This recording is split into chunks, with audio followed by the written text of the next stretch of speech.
table ronde, tout le monde n'est pas là, mais il faut bien commencer parce que le temps passe. Cette table ronde est consacrée à la place des médias dans cette question du rapport de la gastronomie et du tourisme. Et pour ce faire, j'ai réuni 3 personnes, enfin, une personne est venue en remplacement, mais je pense qu'il sera tout à fait à même de nous expliquer un certain nombre de choses. Il devait y avoir...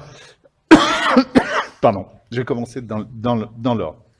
À ma gauche, immédiatement, Cathy Boirac. Cathy Boirac est la rédactrice en chef d'un magazine tout à fait exceptionnel qui est publié en Espagne et qui est un magazine institutionnel qui s'appelle Spain Gourmet Tour et qui est absolument au cœur de notre questionnement d'aujourd'hui. C'est vraiment comment faire découvrir un pays à travers sa gastronomie. Ce magazine existe depuis longtemps, enfin Cathy va nous l'expliquer, et c'est assez admirable parce qu'en plus de ça, c'est un magazine d'une très grande qualité. À la gauche de Cathy Boirac, quelqu'un que vous connaissez sans doute déjà, Éric Roux, qui est là justement pour remplacer Marco Bolasco, qui aurait dû être là et qui a été coincé par des grèves de train en revenant de Catalogne. Alors, j'avais invité Marco Bolasco parce qu'il a été partie prenante de la fondation de la chaîne de télévision thématique Gambero Rosso Channel, donc qui est une émanation du magazine gastronomique italien. Et ça aurait été intéressant évidemment d'avoir son point de vue. Malheureusement, il n'est pas là. Éric, qui a une grande expérience de la télévision, va sans doute pouvoir nous dire, mais d'une façon évidemment différente, quel rapport entretient la télévision avec cette question justement de la gastronomie qui fait voyager, et la gastronomie et le tourisme. Un peu une carte postale, quoi. Voilà, par exemple. La dernière personne est Anne Larder. Anne Larder est éditrice de sites internet et en particulier, elle a fait un travail avec un certain nombre de chefs très connus, étoilés, dont Michel Bras, Olivier Rollinger, Gérald Paseda, c'est pour qui ces sites ont toujours été justement une réflexion aussi sur leur territoire et les liens que leur cuisine entretenait avec un terroir et donc dans ce domaine, en tous les cas en France, c'est vrai que le travail de la société d'Anne, qui s'appelle Aragorn, a été tout à fait pionnier et très très différent de ce que font en général, ce que sont les sites internet de chefs. Donc, on va plutôt présenter assez rapidement le travail de chacun ou le point de vue de chacun sur la question dont il est un peu le spécialiste. Et puis ensuite, assez vite, on passera à des échanges, en particulier, des échanges avec vous. Donc, Cathy, si vous voulez nous parler de Spain Gourmet Tour. Bonjour à tous. Bonjour à tous. Merci au nom de l'Institut espagnol du commerce extérieur, qui est justement l'institut public qui publie le magazine Spain Gourmet Tour, donc de m'avoir invité à participer à ces journées. Vous avez probablement compris, vu mon nom, que je suis française d'origine, mais je vis en Espagne depuis déjà presque 40 ans, donc j'ai d'abord perdu un peu l'habitude de parler français. Je cherche souvent mes mots, parce qu'on finit quand même par oublier sa langue maternelle, même si ça paraît un peu curieux. Donc, vous allez m'excuser, j'ai quand même pris pas mal de notes. Et avant de venir, je dois dire que j'avais pas vraiment en tête la structure de ce que j'allais vous raconter, même si je savais bien que je devais vous parler d'expérience de cette revue institutionnelle. Mais en écoutant les interventions hier, j'ai voulu intituler, puisqu'on parle de journalisme et de médias, donc j'ai voulu donner un titre à ce que j'allais vous dire. Et le titre, c'est « Les stéréotypes ont la vie dure ». Parce que j'ai entendu hier pas mal de stéréotypes. Le premier stéréotype qui m'a surprise, c'est qu'apparemment, la promotion du tourisme donc de la gastronomie aussi, n'est la responsabilité des gouvernements que sous les régimes dictatoriaux. Alors, j'ai tout de suite pensé à une petite réflexion d'introduction là-dessus. Vous dire que bien sûr, le tourisme en Espagne est né dans les années 60, donc sous un régime dictatorial à l'époque de Franco, a donc bien entendu été promu par le gouvernement à l'époque, à partir des années 59, qui, pour vous préciser la date, est l'année de ce qu'on a appelé le plan de stabilisation économique, c'est-à-dire le moment où le gouvernement décide, avec l'appui des Américains, d'ouvrir le marché espagnol, et on commence par le tourisme. Mais au fil des ans, en Espagne, le tourisme et maintenant la gastronomie est toujours une affaire d'État. Aussi bien au niveau national, donc au niveau du gouvernement, ce qu'on appelle nous le gouvernement central, qu'au niveau des régions autonomes. Probablement aussi parce que le tourisme représente pour le PIB de l'Espagne 11%. Passons aussi à un autre stéréotype que j'ai entendu ou que j'ai perçu dans les interventions d'hier. J'ai entendu l'affirmation que la France avait dans le monde l'exclusivité d'une richesse et d'une énorme variété gastronomique. Je précise bien dans le monde. Alors je crois qu'il est vrai que la France, dès le début du 19e siècle, la création des restaurants, etc., et même avant, je dirais d'ailleurs, c'est vrai que la position de la France est prépondérante. On peut même dire qu'à un certain moment, elle a marqué le pas. Mais vous me permettrez de vous dire que je crois que ce privilège de cette exclusivité n'est plus au goût du jour. Enfin, c'est pas au goût du jour, c'est-à-dire qu'elle n'est plus vraiment réelle, surtout dans un monde globalisé comme le nôtre. Donc la France n'a pas seulement, à elle seule, l'apanage ni de la variété, ni de la richesse gastronomique, et encore moins des plaisirs de la table. D'ailleurs, on a quand même hier entendu parler tout de même de l'Italie, un petit peu de l'Italie. On a parlé aussi de Napa Valley, à propos des excursions et du tourisme gastronomique, justement. On a aussi parlé d'Afrique du Sud. Et moi, ce qui m'a étonné, c'est qu'on n'a finalement pas du tout parlé de l'Espagne. Sauf par des allusions à Ferran Adrià.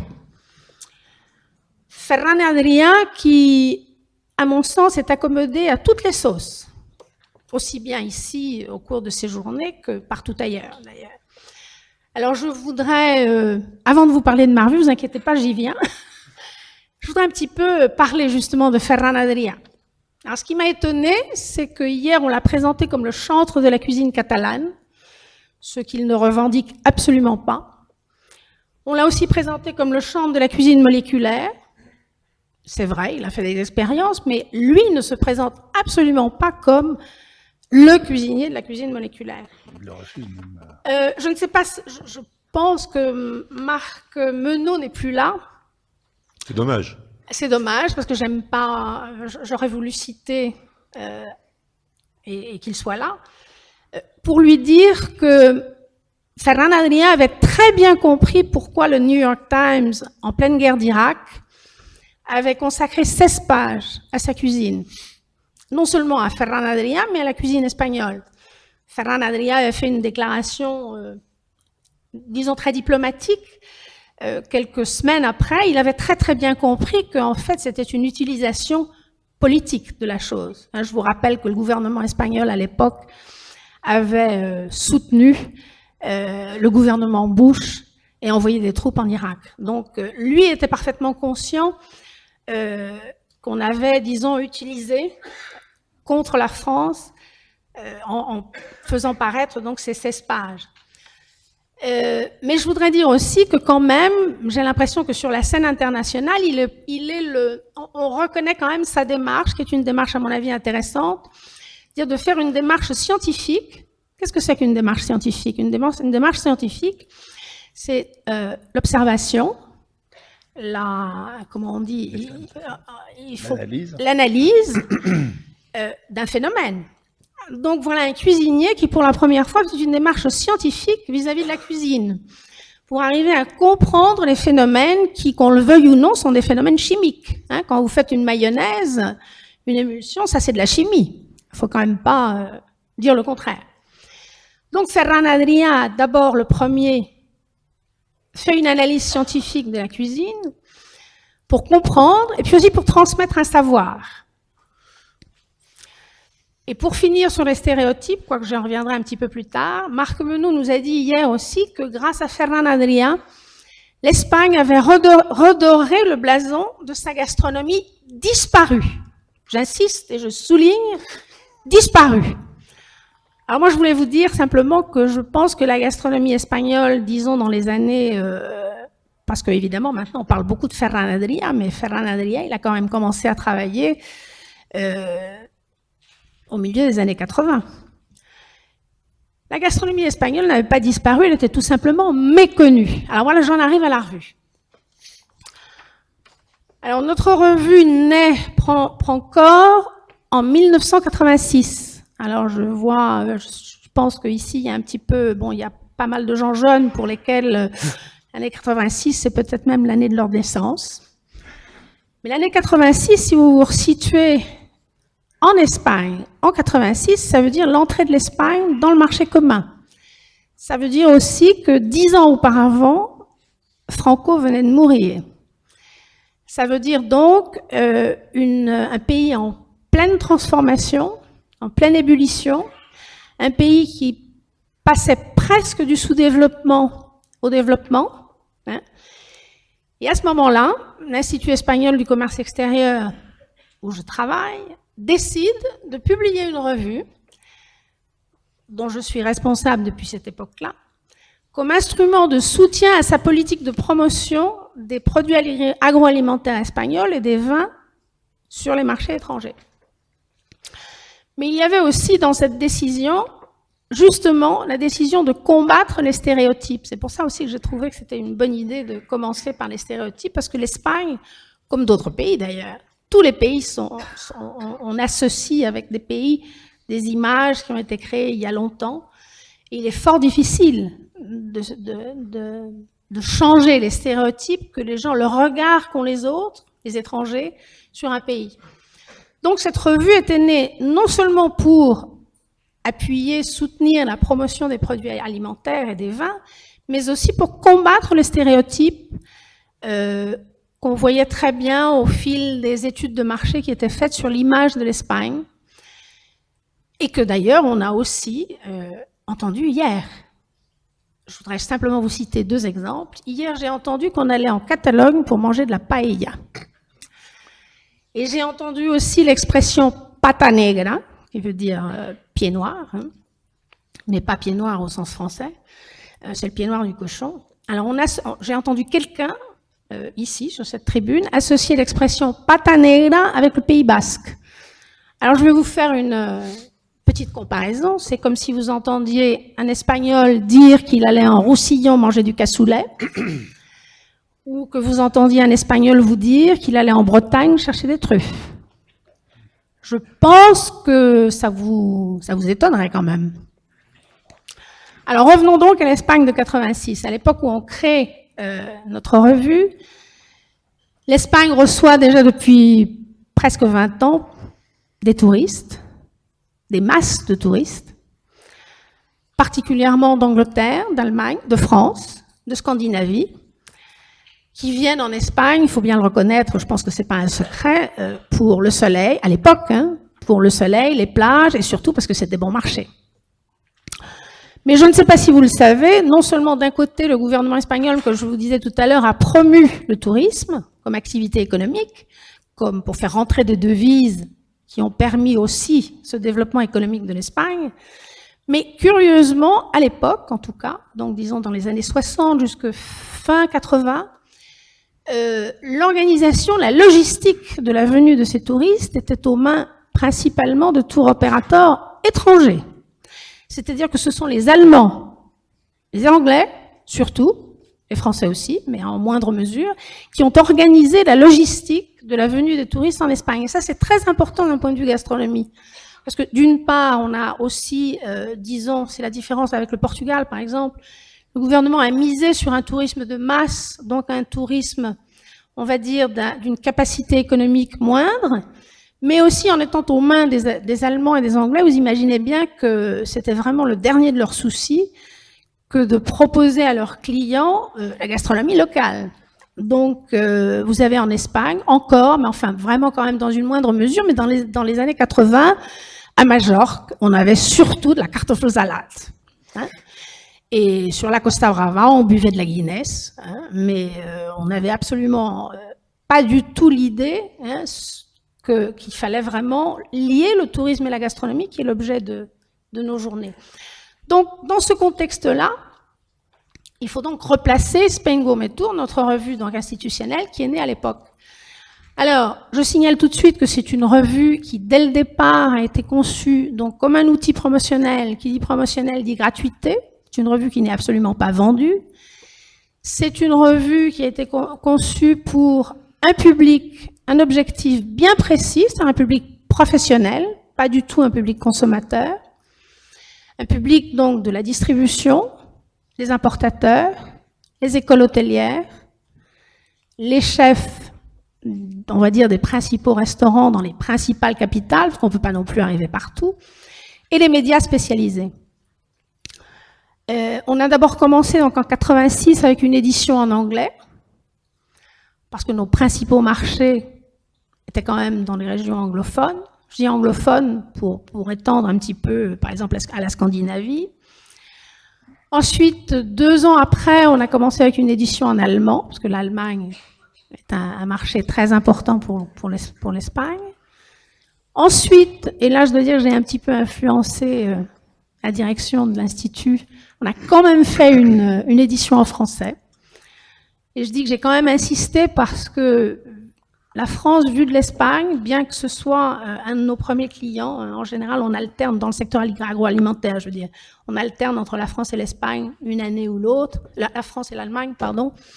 La France est toujours perçue comme un pays très difficile. Je crois que c'est aussi assez évident, parce que l'Espagne est un pays, la France est un pays vinicole, l'Espagne aussi. La France est donc, comme je vous le disais au début, un pays avec une riche gastronomie, mais l'Espagne aussi. Donc il y a quand même, même s'il y a eu à partir des années 90 une certaine mode en France sur l'Espagne, les tapas et tout ça, depuis l'Espagne, on n'était pas tout à fait convaincu qu'une revue en français marcherait. Et puis ensuite, tout récemment, il y a à peu près 6 ans, parce que les choses évoluent, on a eu une édition en espagnol qui est faite exclusivement pour le marché d'Amérique latine, qui s'est ouvert aux produits, surtout à certains produits, au Chili, en Argentine particulièrement, et un peu au Mexique aussi. Alors, dès le début de la revue, on s'est quand même posé la question en disant, oui, c'est bien gentil, une revue promotionnelle, mais comment est-ce qu'on fait pour créer un magazine promotionnel? Alors, on a tout de suite compris et tout de suite décidé, dès le premier numéro, qu'il fallait marier donc le produit. Il n'y a pas de gastronomie sans produit, donc il fallait marier le produit et l'insérer dans la gastronomie, c'est-à-dire comment mange-t-on en Espagne ce produit? Le tourisme, puisqu'on était quand même on est quand même un pays de grande destination touristique, et l'histoire. Parce que ça aussi, c'est un volet de l'Espagne qui est très méconnu. Même si tout le monde a entendu parler de la découverte de l'Amérique, Christophe Colomb qui n'était pas espagnol, etc. Mais l'histoire imbriquée dans la gastronomie est un phénomène pas très très connu en dehors de nos frontières. Donc on a tout de suite décidé d'insérer nos produits dans un discours culturel. Et aussi, puisque je vous disais au début qu'on a voulu lutter contre les stéréotypes, alors on a tout de suite évité de parler de fiesta, siesta, playa, sol et toros. Même si ça fait partie de l'image de l'Espagne, mais il y a autre chose aussi. C'est-à-dire que c'est très curieux, mais quand justement on parle de ça, finalement, si je faisais, enfin on n'a pas le temps, mais je suis sûre que pour vous, l'image que vous évoquez tout de suite, c'est des murs blanchis à la chaux, du flamenco, mais l'Espagne, c'est pas que ça. Il n'y a pas de murs blanchis à la chaux en Castille. On chante pas du flamenco au Pays Basque, ni en Catalogne. Donc c'est aussi une énorme variété qu'il fallait absolument faire connaître. Et on voulait donc montrer aussi un pays, on en revient en 86, un pays qui, je vous le disais, était en train de passer du sous-développement au développement économique et qui devenait un pays à part entière au sein de l'Union européenne. Alors, comment on fait ça? Entre autres, disons par le sérieux et la rigueur de la publication en ce qui concerne l'information.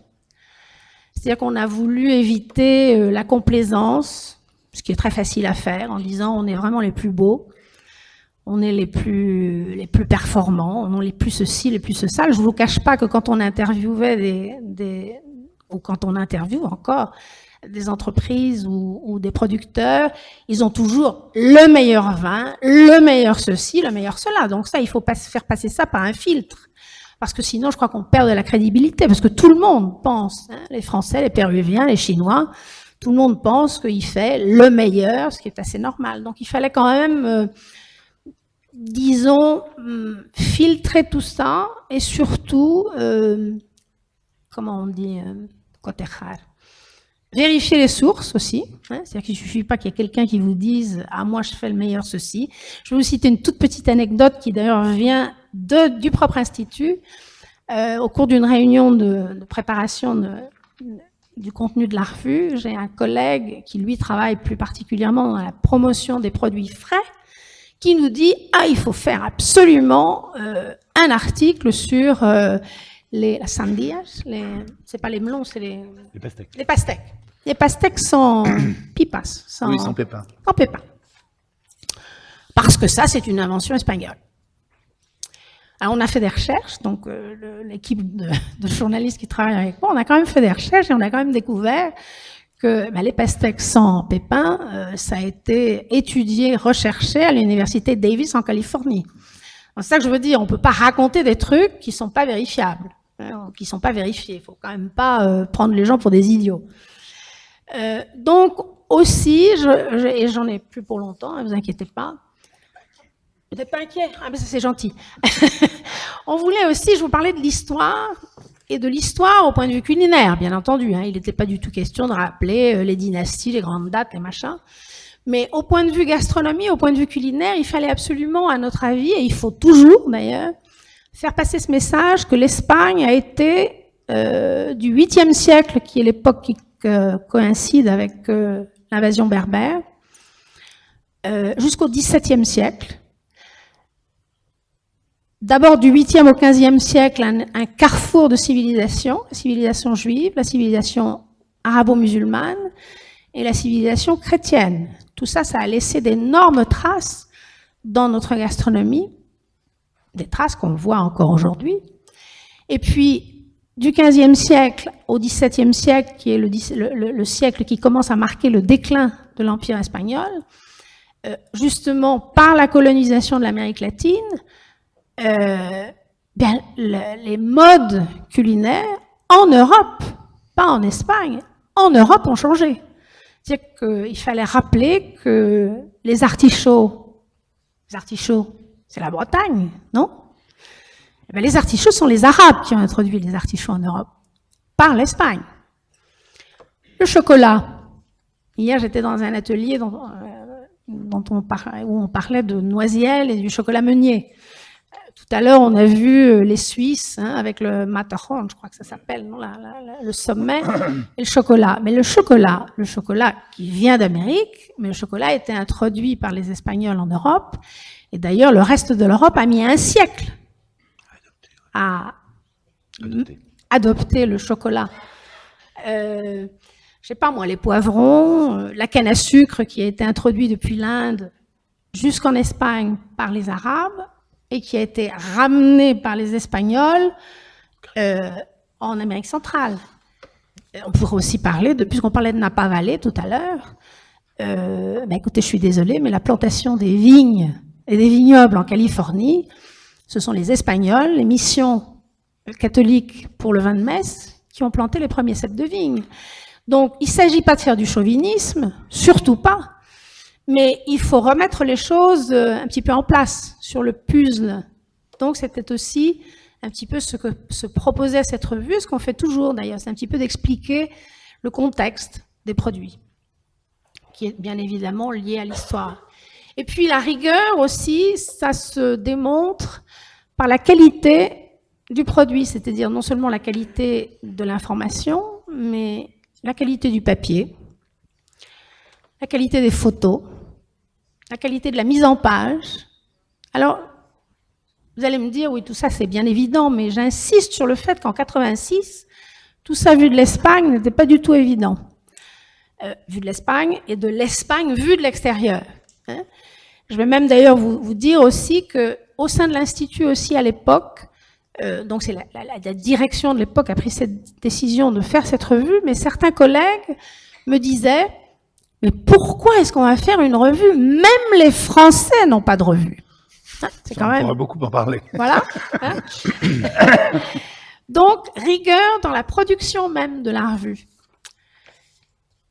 Et puis, pour en revenir à l'histoire et à l'image de cette gastronomie, selon les uns disparus et selon moi méconnus, il faut aussi, et je reprends aussi une allusion des intervenants d'hier, c'est le fameux Grand Tour. Hein, on a entendu parler hier du Grand Tour comme, disons, l'initiateur du tourisme en quelque sorte, quoique c'était un tourisme d'élite. Alors le Grand Tour, je pense que vous savez tous que le Grand Tour, ça a été d'abord en Italie, et puis quand l'Italie a perdu un petit peu de son exotisme, on va dire, pour les Anglais et pour les Français, eh bien ils se sont retournés sur l'Espagne. Vous avez tous entendu parler de Carmen et de Prosper Mérimée. Tout ça, c'est une invention française. Même si au départ, il y a toujours un substrat, il y a toujours quelque chose, mais ce sont des inventions vues de l'étranger, c'est-à-dire l'Espagne vue de l'étranger, et surtout aussi les voyageurs du Grand Tour allaient en Espagne, et probablement en Italie aussi, mais je n'ai pas étudié le phénomène en Italie, ils allaient en Espagne finalement pour trouver des a priori, des préjugés. Ils savaient déjà ce qu'ils allaient trouver. Hein, la fougue, la passion, etc., etc. Donc, beaucoup de leurs écrits, finalement, finissent par... c'est pas vraiment du réalisme. C'est difficile de partager ce qui était dans leur imagination et réel. Alors, au point de vue de la nourriture, c'est très curieux parce qu'hier, on nous a dit que les voyageurs ne parlaient pas de la nourriture dans leur carnet de voyage. Alors, écoutez, en ce qui concerne l'Espagne, je peux vous dire qu'ils en parlaient. Et ils en parlaient toujours négativement. C'est toujours, excusez-moi l'expression, enfin qu'on n'aurait pas employé à l'époque, donc je ne vais pas vous la dire, mais c'était toujours très mauvais. Il y avait toujours trop d'huile, trop d'ail, etc., etc., etc. Donc évidemment, avec tout ce bagage-là, écoutez, la revue avait quand même, à notre avis, un rôle à jouer dans la promotion de la gastronomie et donc du tourisme gastronomique. Alors, je vais vous donner quelques chiffres et puis je vais me taire. Alors, nous distribuons donc actuellement dans 49 pays. C'est une revue qui est faite tous les 4 mois, donc 3 numéros par an. Des chiffres. L'édition anglaise, par numéro, on fait 25 000 exemplaires. En allemand, 8 800. En français, 5 100. Et en espagnol, 5 250.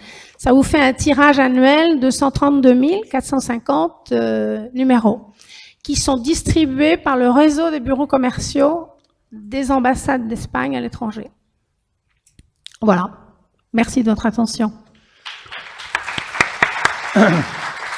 Avant de passer la parole à l'intervenant suivant, je voudrais ajouter un mot à ce que vient de dire Cathy. C'est vrai que ce magazine, et c'est pour ça que j'ai tenu à ce que Cathy intervienne aujourd'hui, est réellement exceptionnel. Enfin, moi, je voyage pas mal un peu dans le monde entier, et des magazines gastronomiques, j'en consulte beaucoup dans un peu toutes les langues, et c'est peut-être parce que justement c'est l'émanation d'un pouvoir public, donc absolument pas lié à un quelconque contexte publicitaire, mais c'est vrai que le contenu de cette revue est d'un niveau culturel qu'on ne retrouve dans plus aucune revue, sauf peut-être des revues universitaires, enfin, dans le réseau commercial, en tout cas, pas un magazine gastronomique au monde n'atteint ce niveau de justement d'intérêt pour l'histoire, pour l'anthropologie, pour ce qui en définitive fait le fond de la gastronomie justement. Enfin, les produits, bien évidemment, c'est intéressant, mais c'est comment est-ce qu'on les vit, comment est-ce qu'on les assimile, on les adapte, on les travaille après. Donc c'est réellement, ça peut ouvrir des perspectives tout à l'heure pour la discussion. Anne Larder, vous nous parlez d'Internet. Bonjour. Donc bonjour à tous. Rapproche le micro. Je vais vous parler d'Internet sans vous montrer d'images, parce que justement, comme il s'agit d'images qui bougent, je pense que montrer des images fixes, ça n'a aucun sens. Donc, je voulais vous raconter juste une expérience, puisque j'ai créé cette boîte que je dirige aujourd'hui au début d'Internet. Et donc, au début d'Internet, vous imaginez bien que rien ne ressemblait à ce qui est devenu Internet aujourd'hui. Et puis, on a tous une petite musique dans la tête et des choses qui nous poursuivent toute la vie et qui nous permettent de cheminer. Et quand je suis arrivée donc dans ce secteur hautement technologique, j'avais une petite phrase dans la tête que j'ai toujours, qui disait que là où la différence fait défaut, c'est la violence qui menace, qui est donc une phrase de René Girard, citée par Régis Debray il y a bien longtemps. Et venant de l'histoire de l'art, si vous voulez, je savais, j'avais déjà compris que les artistes, comme les écrivains, étaient déterminés par une terre. Donc, si vous prenez l'Italie, Léonard da Vinci, ils sont liés à une terre, et ils sont également liés à leur atelier, c'est-à-dire l'endroit où ils créent. L'endroit où ils créent, c'est une lumière particulière. On se doute bien qu'en Italie et en Hollande, c'est pas tout à fait la même. Et finalement, dans ces espaces qui les définissent, dans ces lumières, dans ces terres, dans finalement des paramètres, des périmètres très très courts, ils ont posé des mots, ils ont donné des formes, et ils ont commencé par finalement faire comme des traités de botanique, des traités de géologie. Ils ont dessiné les pierres, dessiné une aile d'oiseau, etc. Voilà. Donc j'avais cette petite musique dans la tête, et un jour, j'ai rencontré un monsieur, et ça a été une rencontre déterminante dans ma vie affective, mais surtout professionnelle, qui s'appelle Michel Bras. Et Michel Bras, c'est un homme qui vit sur un plateau, dont il dit lui-même que son plateau date de l'ère tertiaire. Donc vous imaginez bien que nous vivons dans des contrées qui sont beaucoup plus récentes, que l'air y est pur, etc. Et on a décidé, il a été pionnier sur Internet puisque son site remonte à 99, et il a bien compris, lui, justement le mariage entre la technologie d'une part et son ancrage personnel et sa cuisine d'autre part. Et c'est avec lui finalement que j'aurais appris quelle relation unit la gastronomie et le paysage, parce que vous vous doutez bien que, à l'instar des peintres du XVIe siècle, par exemple, ou d'un Van Eyck avec ses ailes d'oiseau, Michel Bras a fait ses classes sur les chemins du plateau d'Aubrac, a mangé la peau du lait et a adoré la peau du lait, et a ramassé des baies, etc. Alors c'est presque une image d'Épinal, sauf que ce qu'il va en faire, exactement comme les peintres, va devenir du grand art et de la création absolue. Et l'aventure Internet qu'on va élaborer et que je vais poursuivre avec d'autres par la suite, va déjà poser les jalons de cet ancrage. Parce que, j'ai besoin de mes notes parce que ça me rassure quand même, parce que il dépend avant tout de son terroir. il faut se douter, enfin tout le monde se doute qu'avant que Michel n'aille courir les routes, il s'est passé de nombreuses années où son papa était forgeron, ce qui le mènera au Japon et à faire des couteaux. Sa maman avait une auberge, ce qui va évidemment lui permettre de cheminer jusqu'à sa cuisine. Mais il va avoir une intuition qui va être le plus que faire à manger. Et il va, lui, élaborer donc un discours absolument créatif. Donc, quand on a commencé son site, on s'est dit qu'est-ce qu'on va raconter, et on a commencé par le paysage. On a commencé par le paysage parce que, à l'époque, le projet, et à l'époque, je vous rappelle que Michel Bras n'avait pas sa 3e étoile, donc il n'avait pas la renommée qu'il a aujourd'hui. Donc, on s'assoit à table et on réalise, enfin je réalise que ce que je mange, c'est le paysage. Et au fil des années, j'ai compris que je ne mangeais pas le paysage, je mangeais sa vision du paysage. Donc, du premier site internet où nous allons commencer par définir son terroir, où nous allons traiter son vocabulaire que vous avez encore aujourd'hui sur le site, c'est-à-dire tous les mots qu'il utilise, les mots du patois, les mots de la famille, mais aussi les mots qu'il a inventés parce qu'il ne trouvait pas dans le monde l'équivalent de ce qu'il avait envie de dire. Donc de tout ce balisage, petit à petit, on va arriver à organiser ce site vers ce qu'il est, c'est-à-dire sa création. Parce que la 3e étoile arrivant, je ne pense pas qu'il y ait beaucoup de touristes qui puissent aller déjeuner ou dîner chez Michel Bras, puisque les réservations, vous vous en doutez, sont closes de nombreux mois à l'avance. Mais on a évolué de cette compréhension du terroir à une vision de sa cuisine, et jusqu'à aujourd'hui une notion de partage, puisque nous sommes à la 5e version du site, et que la 5e, qui est un travail sur le noir et blanc, se propose de vous convier dans la richesse du contraste qui, si vous regardez, si vous goûtez, si vous vous imprégnez des recettes, parce qu'il faut les lire avant de les manger, le contraste est quelque chose d'absolument fondateur dans la cuisine de Michel.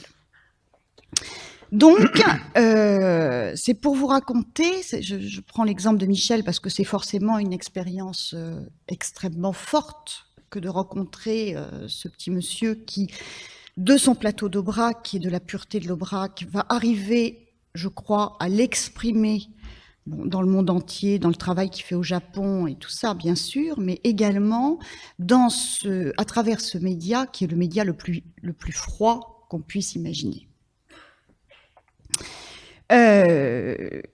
Donc,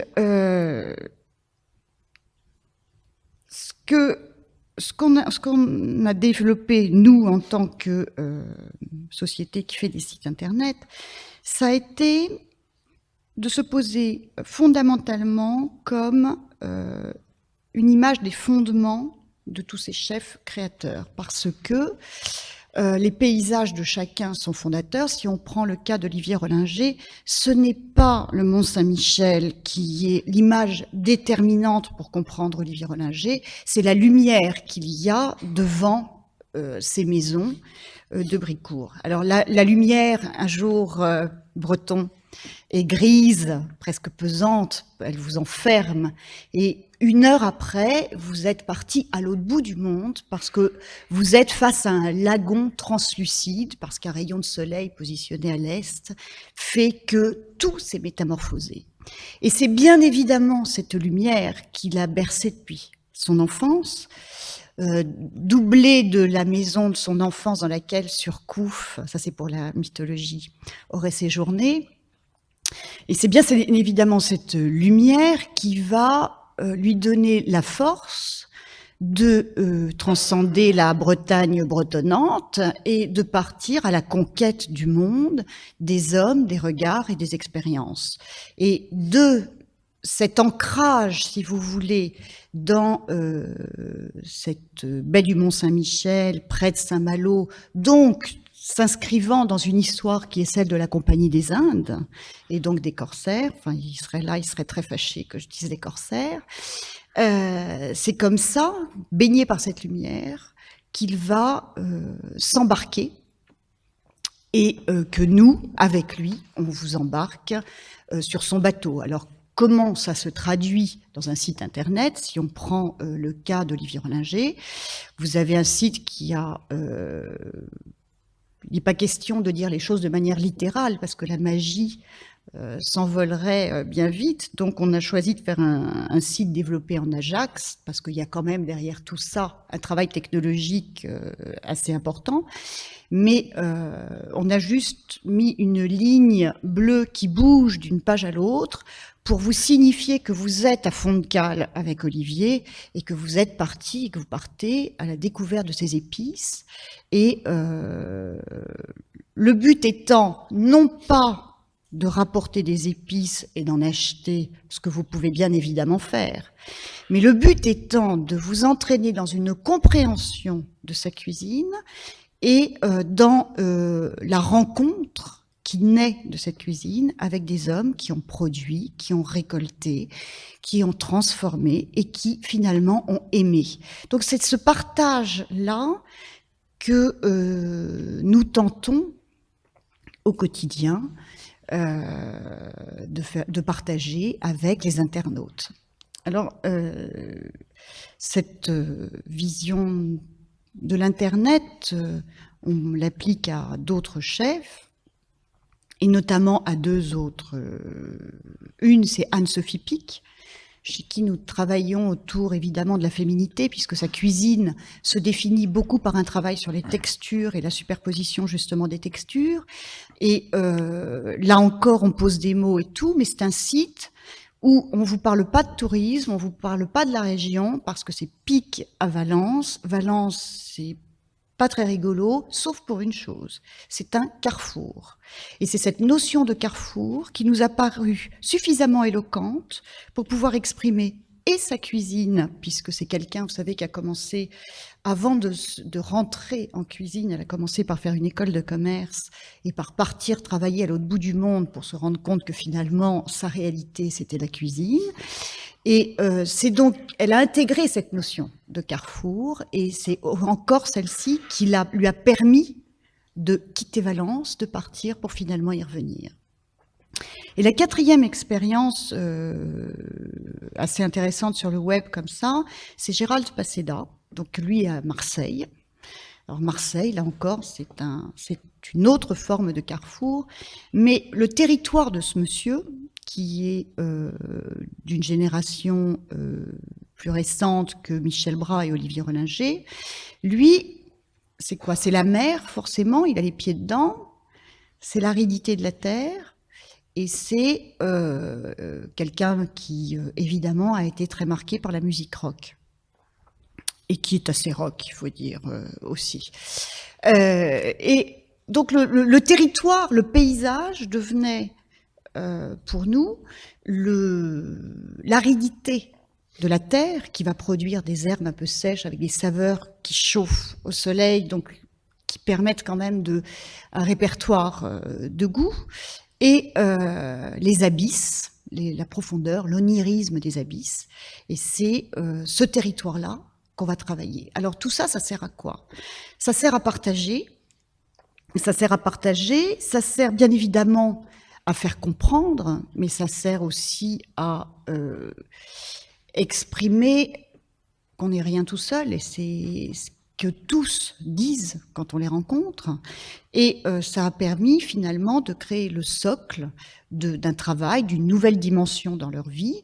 Donc Internet, que nous mettons au cœur de leurs entreprises, mais aussi de leur discours, ça nous a servi, ça leur a servi, ça nous a servi à mettre des mots, à mettre des images, à définir des concepts, et au travers ça, de poser les jalons finalement d'une nouvelle vie. C'est-à-dire que il y a des moments dans la vie où on peut se débarrasser du passé parce que les choses sont dites, ça c'était les sites internet, pour aller vers de nouvelles aventures. Ces nouvelles aventures se prolongent sur le web, bien sûr, et avec eux, nous passons au développement de produits, parce que le travail qui se fait de fond autour d'Internet leur permet finalement d'intégrer un vocabulaire, d'intégrer des tas de choses comme ça et d'aller plus loin, et notamment aujourd'hui pour 2 d'entre eux avec le Web 2.0, c'est-à-dire de travailler sur l'échange et donc de pouvoir dialoguer en direct autour de leur sujet d'élection avec le public. Voilà, merci beaucoup. Je voudrais simplement ajouter à ce que Anne Lardeur vient de dire que enfin, le travail justement fait sur le territoire de ces chefs est en même temps extrêmement incitatif. Enfin, je pense au site de Michel Bras, dont quand même la moitié du site, c'est un site en miroir, et la moitié du site est entièrement consacré justement à l'environnement. Et cette conception justement du site, à partir de la cuisine, renvoie vraiment vers le territoire. Et même si justement, ce que disait Anne, il est très difficile d'aller chez Michel Bras, en visitant son site, on peut avoir envie d'aller visiter l'Aubrac. Enfin, il y a...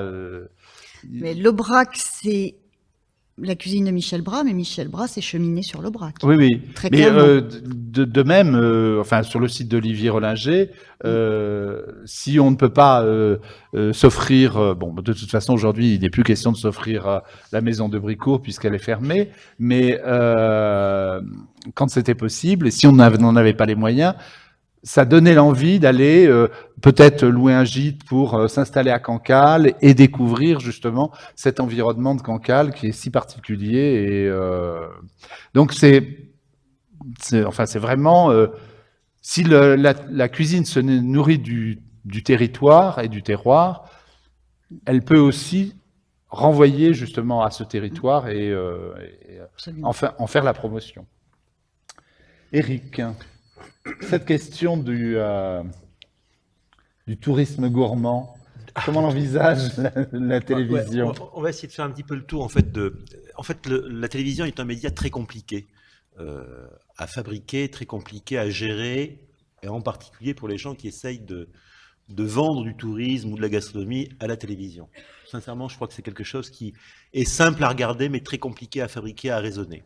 Juste avant de commencer, je voudrais profiter de la présence de Cathy pour la remercier, parce que c'est vrai que en 92, quand j'ai commencé à faire des émissions sur l'Europe, je suis tombé sur sa revue et que je me suis dit, mais comment ça se fait que les Français fassent pas un truc aussi bien que ça?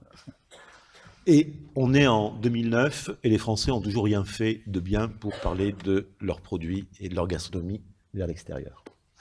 Et c'est tout ça pour commencer, effectivement, que le problème à la télévision, c'est qu'on adore les stéréotypes. Plus c'est simple, plus c'est couillon, plus c'est efficace. Et c'est un vrai problème, parce que, par exemple, quand on prend une émission comme Carte postale gourmande, c'est ça le titre, avec Jean-Luc Petit-Renaud. Jean-Luc Petit-Renaud est un super animateur. Mais en fait, qu'est-ce qu'on regarde? Le pays où il est, le cuisinier qu'il rencontre, ou Jean-Luc Petit-Renaud dans ce paysage-là? Sincèrement, je crois qu'on regarde Jean-Luc Petit-Renaud et qu'il pourrait être n'importe où, on s'en foutrait. Ce qui est intéressant, c'est Jean-Luc qui imite l'échalote dans le beurre ou qui s'extasie devant la bande de copains qui sont trop géniaux. Mais à aucun moment, il n'y a réellement de propos sur où est-on, pourquoi est-on là et qu'est-ce qu'on fait là. Et c'est en fait une vraie caractéristique de la télévision. Aujourd'hui, qui connaît un certain paroxysme, où la cuisine n'est plus un sujet, mais est un objet. C'est un décor. C'est le dîner presque parfait.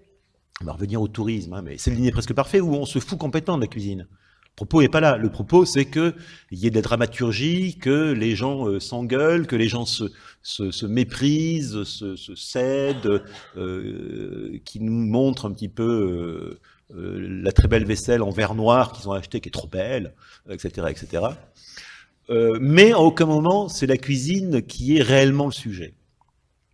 Et je pense que pour le tourisme et le tourisme de gastronomie à la télévision, on est un petit peu toujours confronté à ça. Dans la mesure où la télévision emploie des gens qui sont souvent peu spécialistes. Quelqu'un qui connaît bien son sujet est quelqu'un embarrassant à la télévision parce que il prend cher, il demande beaucoup d'argent, il discute les décisions, il n'est pas d'accord avec les stéréotypes,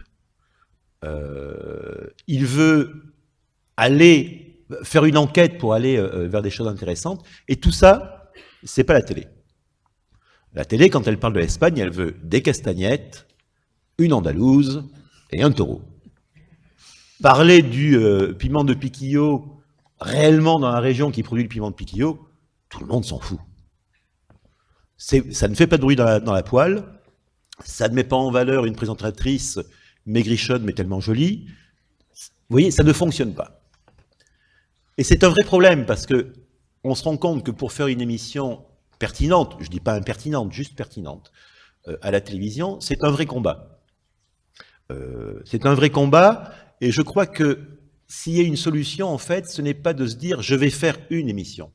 Le but du jeu, c'est pas de dire mon petit pays et ma cuisine de mon petit coin, je vais dépenser beaucoup d'argent pour inviter la télévision à faire un sujet chez moi. Je crois que ça marche pas, ça n'a jamais marché.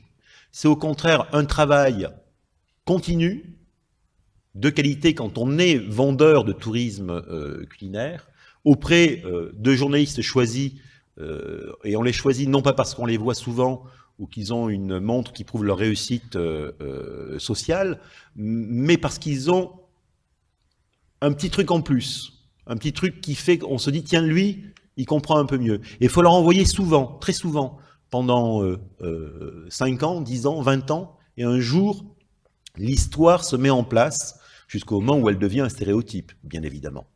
Je crois qu'il y a un bon exemple, c'est Espelette, avec son piment. Fin des années 80, personne ne connaît le piment d'Espelette. Même les Basques, ils connaissent peu. Et puis, il y avoir une volonté comme ça du maire d'Espelette, essentiellement, et puis de quelques producteurs qui vont y croire, qui vont mettre en route la production, le séchage, avançant dans les techniques, sachant très bien que la tradition, ce n'est pas que le passé, mais c'est aussi ce qu'on invente aujourd'hui pour parfaire le produit.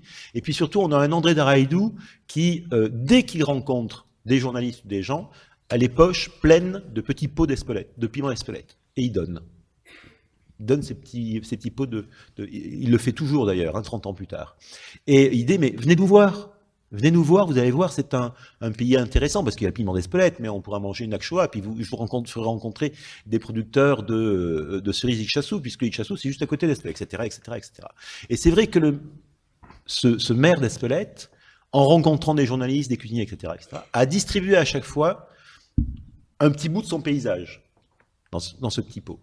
Et aujourd'hui, vous prenez tous les livres de cuisine qui sortent en France, il y a forcément une recette où il y a marqué piment d'Espelette. Ça a duré 30 ans. Ça a duré 30 ans, et effectivement, la télévision a participé à ça. Première émission sur le piment d'Espelette à la télévision, c'est en 92 avec Jean-Pierre Coff sur Canal+. Et après, Ferniaud en a fait sur les matinales de France 2, et j'ai dû en faire quelques-unes aussi sur Canal+. Mais c'est la répétition qui est importante à la télévision. C'est la répétition. Et aujourd'hui, dans le cas du piment d'Espelette, c'est tellement répété que le piment d'Espelette est devenu lui-même un stéréotype du nord du Pays Basque. Parce que à côté, on oublie le piment d'Anglette ou les piments ou poivrons qui sont utilisés sur le côté espagnol du Pays Basque. Donc tout ça pour dire que la télévision est une chose très compliquée. Et effectivement, il faut construire sur la durée cette relation. Pas au travers d'une personne que l'on voit à la télévision, mais au travers de la structure de la télévision. C'est-à-dire que ce qui compte à la télévision, c'est pas celui qui présente. Vous aurez compris que souvent, celui qui présente, il est juste là parce que il est ambianceur, il a une bonne tête, etc., etc. Ce qui compte, c'est ceux qui sont derrière, ceux qui ont le pouvoir. C'est-à-dire, c'est le producteur, c'est le rédacteur en chef, et eux, ils perdurent. Autant un présentateur apparaît, disparaît assez rapidement, c'est la vie à la télévision, le producteur comme le rédacteur en chef, c'est la personne qui compte. Donc, dans une relation avec un programme de télévision, ça sert à rien d'essayer de contacter le présentateur ou la présentatrice. Ce qui compte, c'est de connaître le producteur ou le rédacteur en chef, parce que c'est lui qui décide. C'est lui qui va mettre en route l'histoire. Je fais vraiment ça au pied levé, hein, j'essaie de construire un... Je pourrais ajouter quelque chose à propos de la télévision et de cette question du tourisme. C'est qu'aujourd'hui, et ça c'est pas un phénomène propre à la France, mais dans le monde entier, on se rend compte que la télévision coûtant cher, non seulement c'est compliqué, mais ça coûte cher. Ces émissions qui nous emmènent à la découverte d'ailleurs et la découverte d'ailleurs à travers leur cuisine se font de plus en plus rares parce que justement elles sont chères et on privilégie aujourd'hui justement des émissions strictement culinaires tournées en studio parce que ça alors par contre c'est beaucoup moins cher. Et donc c'est vrai que ce genre de travail et d'information va sans doute, je ne sais pas s'il va disparaître, mais aura de plus en plus de mal à se faire voir et entendre. Et alors il y a un petit détail technique quand même qui est intéressant. Bénédicte a raison. Hein, la cuisine sur le terrain, c'est de moins en moins fréquent.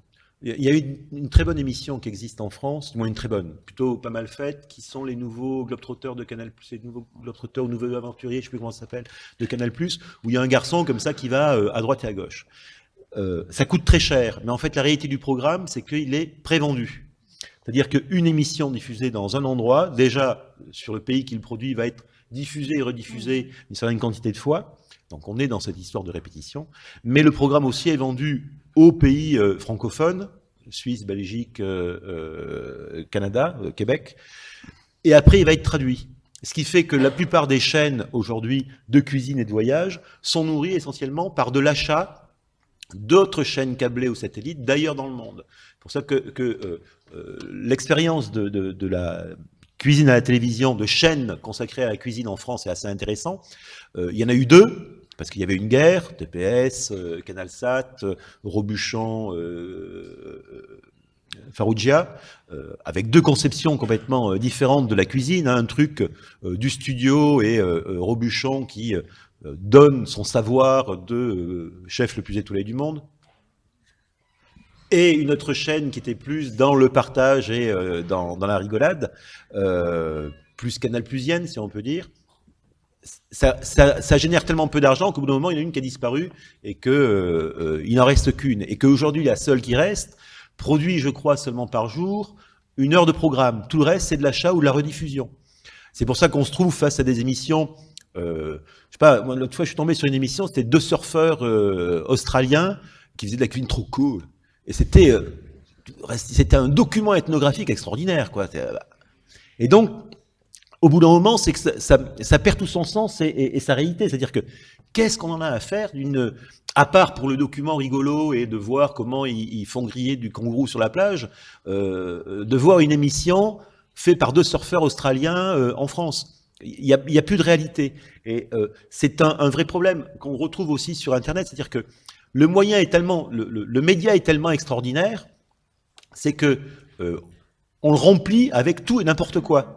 Et qu'au bout d'un moment, vous dites, mais pourquoi? Quel sens? Ça raconte quoi? Ça m'emmène où? Et ça emmène pas réellement quelque part, et ça raconte pas réellement quelque chose. Et c'est formidable parce que c'est pratique. Vous allumez la télévision et ça... j'ai vu, l'autre jour, j'ai été à un Carrefour Market, et Carrefour Market diffuse Cuisine TV maintenant. Je trouve ça extraordinaire. C'est-à-dire que vous êtes face aux 2 surfeurs australiens, avec votre pain de mie et... Et vous faites comme ça, quoi. Le kangourou oui, dans les rayons. Qu'est-ce qui se passe? Pourquoi tant de haine?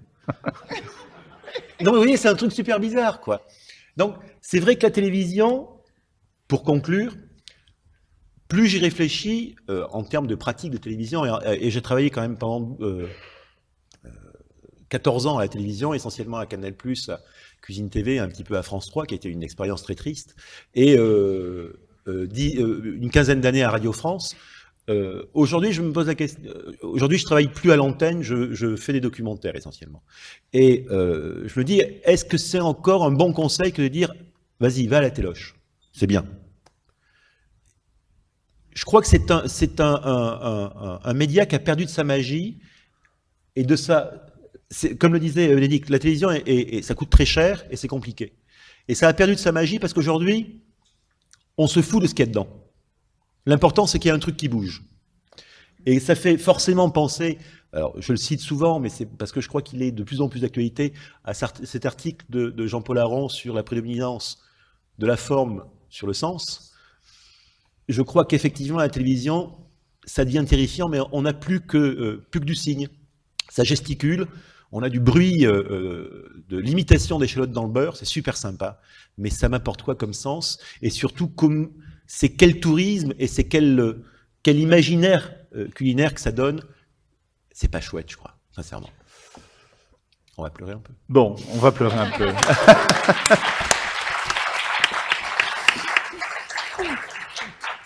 Bon, en tirant un peu, il va nous rester un quart d'heure pour bavarder avec vous. Donc, je ne sais pas où sont les micros, ils arrivent. Est-ce qu'il y a des mains qui vont se lever? Alors, Ah ben, Jean-Paul Géné. Jean-Paul Géné. Attends le micro, Jean-Paul. Bonjour. Juste une question, Eric. Je suis surpris que tu aies pas parlé de Globetrotter de Julien Andrieux. Parce qu'il se trouve que moi... Tu veux vraiment que j'en parle? Mais oui, mais tu veux peut-être pas, mais moi, Si. moi je vais en Non, mais c'est parler. intéressant. Non, mais moi je vais en parler pour dire, je trouve ça assez bien, finalement. Je suis tombé dessus par hasard et je trouve qu'elle fait un assez bon équilibre entre tous les défauts que tu as cités. Je veux dire, Ouais, voyage. Jean-Paul, tu commences ta phrase en disant « je trouve ça assez bien ».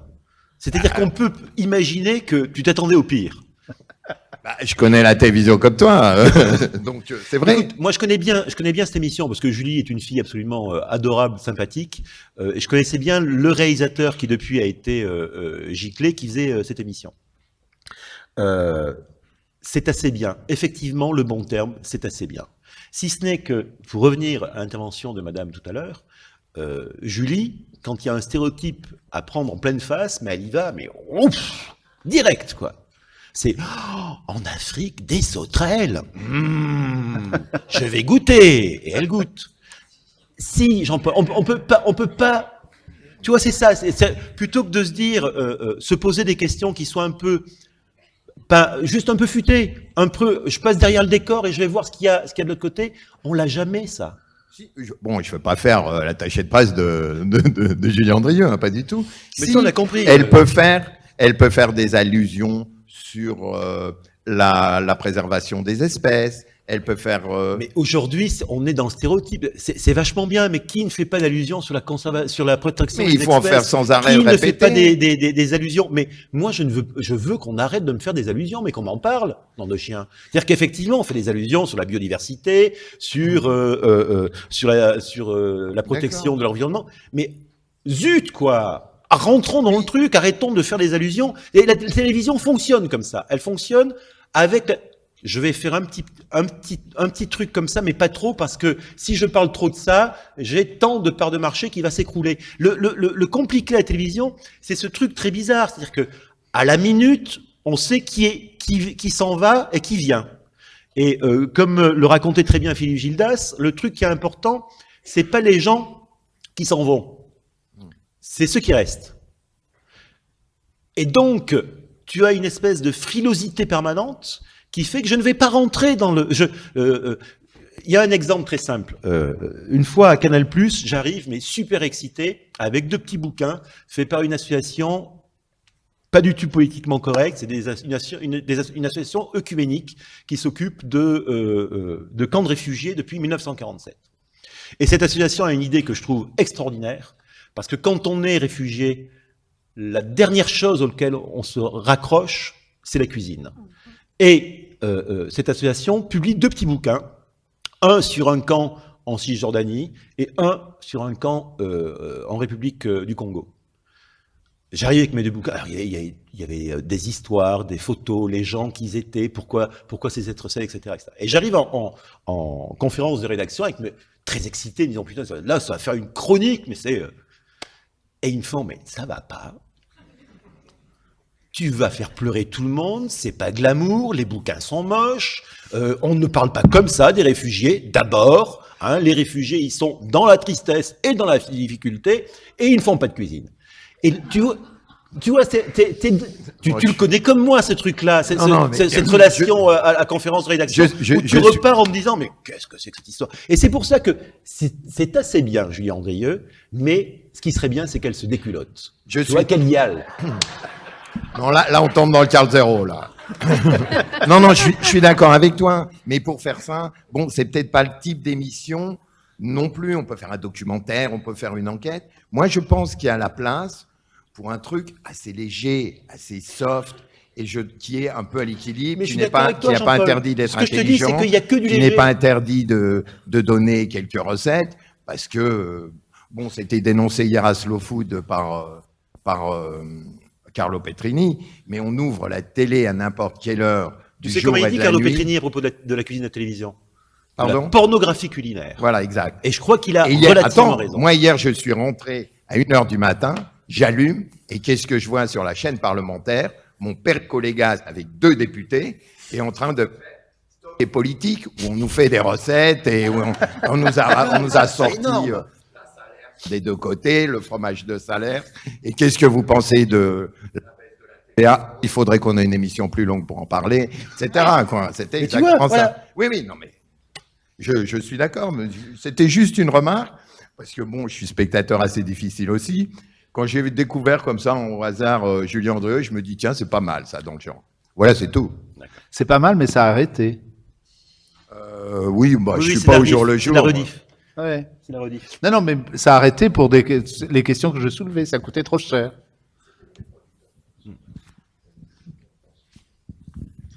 Oui, une question, c'est pour Anne Lardeur. Concernant donc ce que vous avez dit sur les sites internet des restaurants gastronomiques que vous avez étudiés, que vous avez fabriqués. Donc moi, ça m'a particulièrement intéressé parce que ce sont 4 grands chefs qui ont un rapport identitaire particulier avec l'espace où est implanté leur restaurant, puisque ce sont tous des chefs qui ont un lien identitaire très fort avec cet espace, et qui donc fabriquent, au travers de leur site internet, une sorte d'espace onirique reposant sur un imaginaire géographique identitaire. Absolument. Et donc, j'aimerais une question un peu concrète. Est-ce qu'on a une idée des personnes des internautes qui consultent ces sites? Oui. Et deuxième question, si on compare, vous le faites certainement avec les sites d'autres restaurants gastronomiques, si on compare ces sites, les sites que vous faites avec d'autres sites par exemple, restaurants gastronomiques parisiens, quelles sont les principales différences? Parce que, par exemple, sur les 4 sites que vous avez présentés, que je Parlez bien dans le micro, s'il vous plaît. par exemple, le rôle de la musique est assez limité par rapport à d'autres sites. Je prends le cas de Georges Blanc.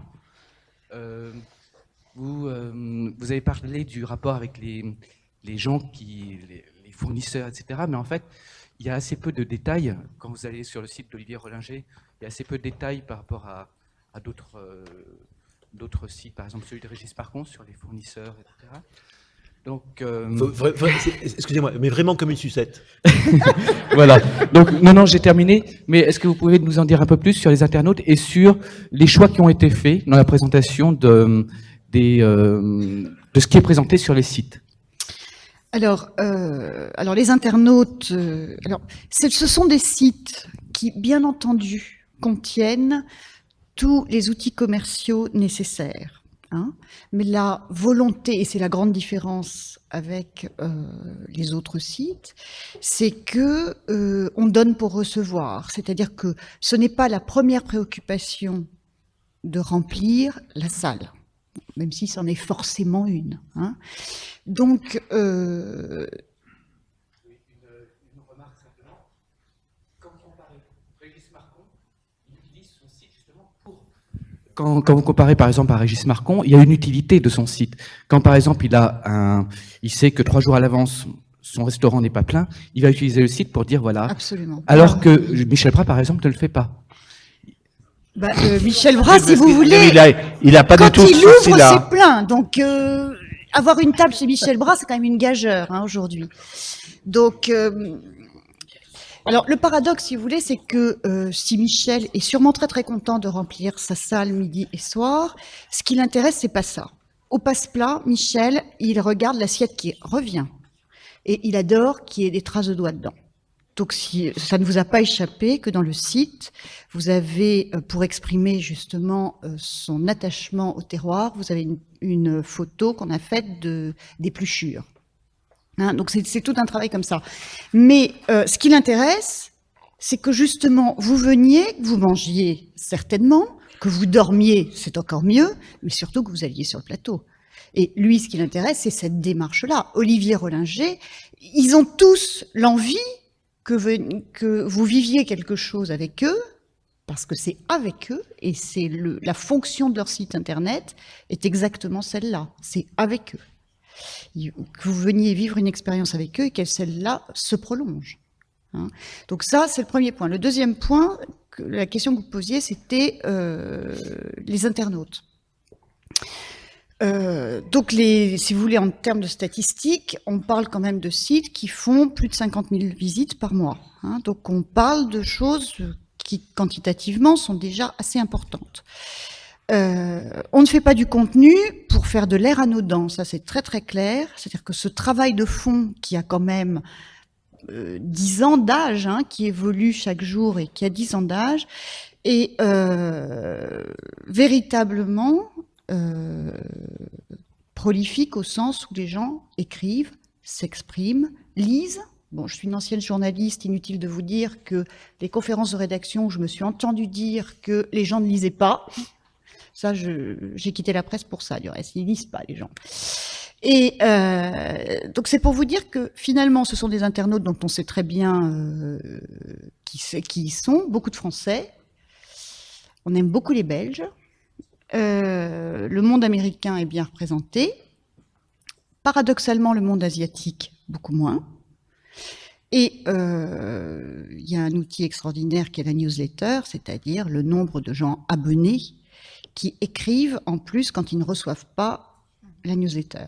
Donc cette dimension d'échange existe et elle est poussée dans 2 cas plus loin avec le Web 2.0, donc tout le travail sur la communauté, parce que vous avez des gens, alors il y a ceux qui veulent sauver le poisson, ceux qui veulent qu'on ne mange pas de thon rouge. Donc tous ces groupes sont aussi parfois alimentés en informations, etc. Donc on diffuse, mais ce n'est pas le but. Le but, c'est d'échanger. Et Olivier Rollinger, justement, pour trahir ce qui va être mis en ligne prochainement, vous allez pouvoir, à partir des épices, mettre vous aussi des recettes.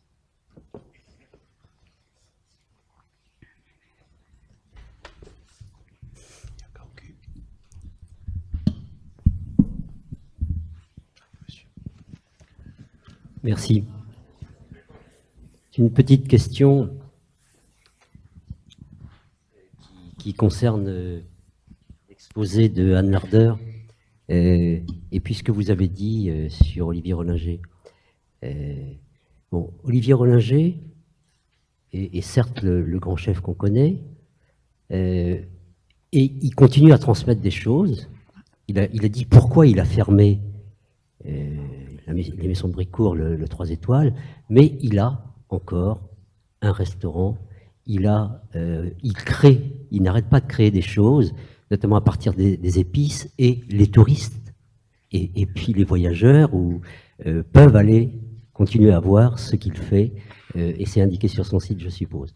Et ce que je voudrais dire, ça rejoint le thème d'ensemble de ces rencontres, c'est que Olivier Rollinger est l'amiral, on dit comme ça en Bretagne, la locomotive d'une mutation de la gastronomie bretonne. qui s'est opérée depuis, on va dire, 20 à 30 ans. Avant, c'était les plateaux de fruits de mer, les galettes, les crêpes et quelques gâteaux. Et aujourd'hui, il y a une nouvelle identité gastronomique bretonne. Excusez-moi cette expression, si ça a un peu choqué quelques personnes. Notamment alors, gastronomie et cuisine, une cuisine métissée, qui est à la fois très profondément enracinée sur le terroir péninsulaire breton. Alors, il y a des terroirs, et il y a un terroir péninsulaire breton, à la fois, évidemment, des produits de la mer, mais aussi, ce qu'il a dit Olivier Rollinger, un jardin, un potager au-dessus de la mer, il faut ajouter une ferme aussi, et ces produits venus grâce aux voyageurs bretons, aux marins notamment, comme le disait la responsable de la revue espagnole, voilà, c'est des épices, mais c'est aussi des produits qu'on a acclimatés, hein, par exemple le chou-fleur, pour rigoler sur les chou-fleurs bretons. Et aujourd'hui, je voudrais terminer en disant que c'est vrai pour la France, c'est vrai pour la Bretagne, c'est vrai pour d'autres régions évidemment que je connais moins, pour l'Alsace que je connais un tout petit peu. Il y a à la fois des identités gastronomiques une et diverses. C'est-à-dire la France a une identité gastronomique, mais la Bretagne, l'Alsace, le Périgord, enfin d'autres ont une identité gastronomique. Et à l'intérieur, il y a des terroirs qui sont différents, de même qu'il y a une diversité des cultures qui vont avec, et qui sont très très importantes, de costumes et de danse, pour citer quelque chose, et l'importance de la culture, dont on n'a pas beaucoup parlé à côté de produits et paysages, et qui vont avec. J'arrête là. J'ai pas compris la question. Est-ce qu'il y a encore une question? Madame. Bonjour. Ce sera la dernière. Oui, je me suis exprimée tout à l'heure sur la Grande-Bretagne, parce que je suis une grande Bretonne. Je vis en France maintenant depuis très longtemps, donc je ne suis plus dans mon pays. Quand je suis arrivée ici, on disait beaucoup de mal de la gastronomie anglaise. Aujourd'hui, je lève beaucoup plus la tête, parce que en Angleterre, il y a eu beaucoup de travail qui a été fait par rapport à cette gastronomie, et je pense que la télévision a joué un rôle énorme, primordial dans exactement, ça, enfin principal, on va dire, dans cette chose-là, que les émissions de télévision, enfin sur la cuisine, hein, j'en connais pas beaucoup parce que je reçois pas ici, mais ce que j'ai pu visionner, il me semble, il y a notamment beaucoup aussi d'émissions. Il y a des chefs qui se déplacent à l'étranger. Par exemple, il y a Rick Stein, un chef de Cornouailles, qui est parti en Italie, qui ensuite picole dans ses émissions, lui, c'est hallucinant, quoi. Toutes les émissions, il est terminé bourré. C'est normal. Ah mais c'est remarquable, elle est vachement bien cette émission. Mais bon, il y a ce type d'émission. Il y a actuellement un chef qui est un peu connu maintenant en France qui s'appelle Jamie Oliver, parce que voilà, il est aux États-Unis. Sur son site internet, d'ailleurs, on peut suivre son périple à travers les États-Unis, et il essaye donc les différentes gastronomies de ce pays-là. Et je voulais dire que je pensais qu'il y avait quand même des possibilités de faire des choses à la télévision. Mais c'est très intéressant parce qu'effectivement, en Grande-Bretagne en particulier, la télévision a été déterminante sur un repositionnement, une nouvelle considération de la cuisine. On est passé d'émissions de télévision très attention, maintenant arrive le français qui va nous montrer comment faire à manger, et tout le monde avait la trouille, personne ne le faisait, à effectivement Jamie Oliver, qui a été le déclencheur en disant non, utilise tes mains, on peut faire facilement. Mais chose qui est intéressante, c'est que Jamie Oliver est arrivé à l'antenne. Une fromagerie à Londres qui est Neal's Yard Dairy, où il n'y a que des fromages fermiers, et je suis tombé baba. C'est-à-dire qu'en France, il n'y a pas de fromagerie comme ça. Tellement elle est belle, tellement elle est forte. Je charge un peu le trait, Jean-Paul. Mais c'est bien preuve que la télévision n'invente pas. La télévision britannique n'a fait que sanctionner un désir global des Britanniques pour un intérêt à la cuisine et à leur cuisine, ce qui est encore plus important. Et effectivement, les leviers de ce changement à la télévision, ça a été toutes ces émissions et tous ces personnages. Et c'est vrai que dans ce cadre-là, la télévision a été salutaire. Je voulais juste dire aussi que j'avais vu une émission en France qui me semblait aussi intéressante comme ça. C'est une émission avec cette chef autrichienne qui s'appelle Sarah Weiner, qui a pris sa voiture et qui a fait un voyage d'abord à travers la France. En fait, je pense que la deuxième émission, quand elle a fait l'Italie, était probablement, enfin peut-être plus pertinente parce que elle est intervenue avec, enfin elle est venue dans la première émission. En fait, elle faisait des recettes françaises dans les territoires français. Dans la deuxième émission, elle a pris les produits du terroir en Italie et elle les transformait, elle, avec son savoir-faire de chef personnel. Mais je pense que cette émission-là a bien lié le paysage, l'information sur les produits et la Parfaitement d'accord. C'est une émission qui marche très bien. Et pour parler d'Arte aussi fait une émission sur la cuisine de terroir, qui est une production de la ZDF, qui est très intéressante. Mais vous savez, le problème de la 5e comme d'Arte, comme tout le monde dit c'est formidable mais personne ne regarde, il ne faut pas oublier quand même que tout le monde regarde essentiellement TF1, quoi. Même en disant que Arte et la 5e sont extraordinaires. Oui, Jean-Paul. 30 secondes. Juste 30 secondes pour rebondir par rapport à ce qui se passe en Angleterre. Bon, Jamie Oliver, c'est extraordinaire. Le mec qui coupe les demi-livres de beurre sans enlever le papier à la télé avec un sourire comme ça. Moi, je trouve ça génial. Bon, mais il y a en Angleterre, j'ai eu l'occasion d'en voir deux émissions. Une émission qui a été faite par la BBC qui s'appelle Cooking in Danger Zone.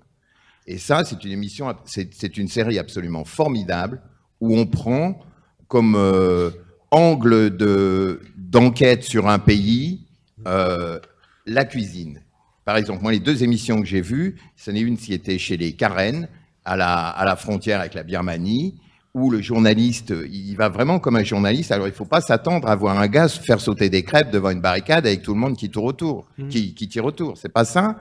Il y va et il raconte la situation qui se passe là-bas à travers les difficultés d'alimentation, d'avoir des produits et comment le gouvernement utilise le riz, les livraisons comme un moyen de pression. Et la deuxième qui était encore plus formidable. Pourquoi Julie l'a pas fait? Hein? Pourquoi Julie l'a pas fait? Il faut lui demander, écoute. Mais, et la deuxième qui était encore mieux, c'est ils sont retournés à Tchernobyl, 10 ans ou 15 ans après, voir les gens qui continuaient à vivre là-bas. Et donc, ils ont mangé avec eux. Ils ont été couper les salades, il y a les jardins, il y a pléthore de gibier parce que plus personne n'y va, les gens tuent. Ils ont mangé, ils sont revenus, ils ont fait analyser, tout était radioactif. Et ils ont montré à travers le prisme de l'alimentation et de la nourriture une situation d'actualité, une situation qui est très intéressante. Je me demande, Eric, toi qui connais des gens à la télévision, pourquoi on n'est pas capable d'acheter ces séries-là à la BBC? Alors, à mon avis, il y a une raison très simple, et Bénédicte a souvent ce discours aussi, c'est je crois que tu donnes le bon exemple et le bon regard de ce désespoir que je connais moi en France, où tout le monde se regarde le nombril en disant « nous sommes les champions du monde de la cuisine, nous sommes les plus forts, nous sommes les meilleurs », et il ne se fait rien.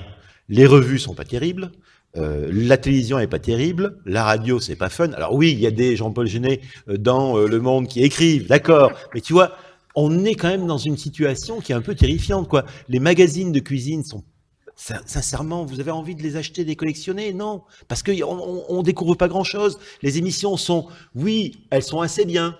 Tu l'as dit tout à l'heure. Et à la radio, qu'est-ce qu'il y a aujourd'hui? Il y a toujours l'imitation d'échalotes dans le beurre qui existe, mais on n'a pas autre chose, quoi. Et je crois que c'est plutôt un truc global. C'est que pour les rédacteurs en chef, les programmateurs, les diffuseurs, c'est pas un vrai sujet. C'est très sympathique, mais c'est pas un vrai sujet. Et là, tu as donné mais s'ils voulaient mettre du fric, ils pourraient le mettre, parce qu'ils le mettent ailleurs, donc pourquoi ils pourraient pas? C'est vrai que l'exemple que tu as donné, simplement acheter ces émissions, ce serait génial. Et c'est un vrai regard. Ah, mais c'est mon histoire de camp de réfugiés. Tu crois que ce serait pas intéressant d'aller faire une émission sur la cuisine dans un camp de réfugiés en Cisjordanie ou à Gaza? C'est tellement la cuisine, comme le disait Montalban, la cuisine, c'est l'une des plus belles métaphores de la culture. Il n'y a qu'un endroit où on s'en est pas aperçu, c'est en France. On continue à faire de la poésie, de la sémantique. Bon, camarade à table. Merci.